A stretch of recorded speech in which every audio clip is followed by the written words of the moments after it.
నిన్న చూసారా సాక్షులు ఎట్లా మాట్లాడారు అంటే ఇప్పుడు కూడా సిగ్గు లేకుండా అట్లా మాడుతున్నారు. మహిళల్ని కించపరిచే విధంగా మాడుతున్నారు. ఎనివే ఒకడు అయిపోయాడులే, రెండోడు కోసం ఎత్తుకుతున్నాం. మహిళల్ని అవమానించిన ఎవడు పారిపోయే ప్రసక్తి లేదు. పట్టుకొచ్చి బండకేసి కొట్టి లోపలేసే బాధ్యత మన ప్రభుత్వం తీసుకుంటుంది.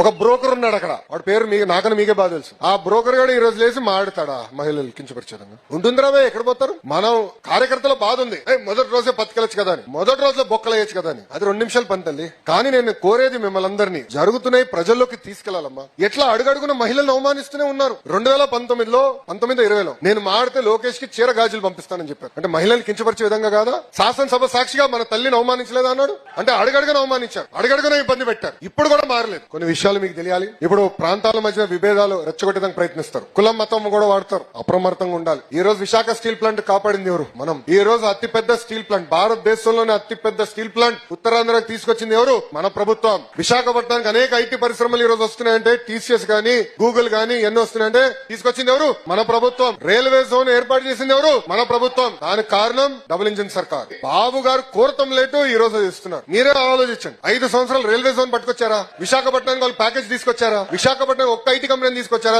గాల్లో తిరిగాడు. దున్నపోతుల